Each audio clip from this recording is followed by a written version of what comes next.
Guys আমরা আরো একবার এসেছি আপনাদের সামনে ভিডিও নিয়ে। আজকে জানবো আমাদের স্বাস্থ্য সচেতনতামূলক কিছু কথা। চলুন ঘুরে আসি ভাইয়ের কাছে। ভাই আসসালামু আলাইকুম। ওয়ালাইকুম আসসালাম। ওয়ালাইকুম আসসালাম, কেমন আছেন? ভালো। ভাই আপনার নাম? আমার নাম নিপু পাল।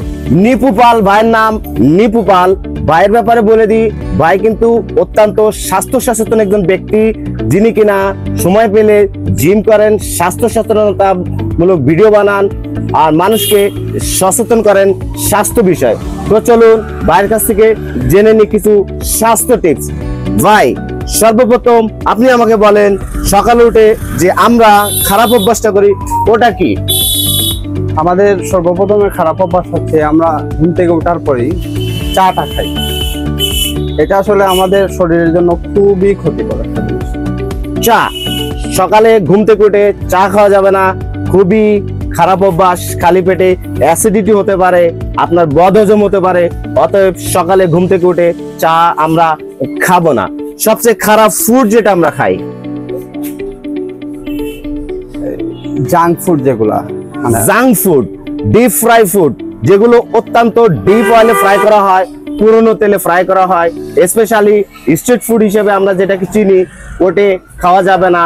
যার কারণে আমাদের শরীরের মেটাবলিজম, আমাদের শরীরের যে হিউম্যান সিস্টেম আছে, এটা খারাপ হতে পারে। আজ না হয় 5 বছর পরে আপনার এই অনুভূতিটা হবে। তো চলে আসেন সবচেয়ে ভালো ফুড যেটা আমরা খেতে পারি। অবশ্যই আমরা ডিম খেতে পারি সকালে, সবুজ শাকসবজি, এগুলা আসলে যদি আমরা খাই, এগুলো আমাদের শরীরের প্রতি প্রচুর প্রোটিন থাকে, প্রচুর ফাইবার থাকে, যা আমাদের শরীরের জন্য খুব উপকারী। খুবই উপকার, খুবই সুন্দর একটি কথা। ভাই আপনাকে অসংখ্য ধন্যবাদ। আমরা জানতে পেরেছি সবচেয়ে উপকারী ফুড হচ্ছে ডিম। সুপ্রিয় বন্ধুরা, আমরা জানি ডিম আমরা ধর্ম, বর্ণ, জাতি নির্বিশেষে সব বয়সে সবাই খেতে পারি। ডিমে প্রচুর পরিমাণে প্রোটিন থাকে। ডিম হলো একটি আদর্শ ফুড। তো আপনার বাচ্চাকে ডিম খেতে উদ্বুদ্ধ করুন, আপনি খান, পুষ্টির চাহিদা পূরণ করুন। আর আপনার শরীরে নিউট্রিশনের চাহিদা পূরণ করতে ডিমের কোনো বিকল্প নাই। চলুন আমরা ভাইয়ের আরেকটা জিনিস দেখে আসি। অ্যাকচুয়ালি ভাই যে জিম করেন, এটার একমাত্র প্রমাণ হচ্ছে, দেখুন আলহামদুলিল্লাহ ভাইয়ের বাইসেপ দেখুন, মাশাআল্লাহ। ভাই আপনাকে অসংখ্য ধন্যবাদ আমাদেরকে স্বাস্থ্য সচেতন করার জন্য। দয়া করে সাপোর্ট দিবেন, বন্ধুরা সাপোর্ট দিবেন, আমাদেরকে লাইক, ফলো, কমেন্ট করবেন। আমরা যেন এই ব্যাপারে আরো ভিডিও তৈরি করতে পারি, আপনাদের সামনে আসতে পারি, ভালোভাবে উপস্থাপন করতে পারি।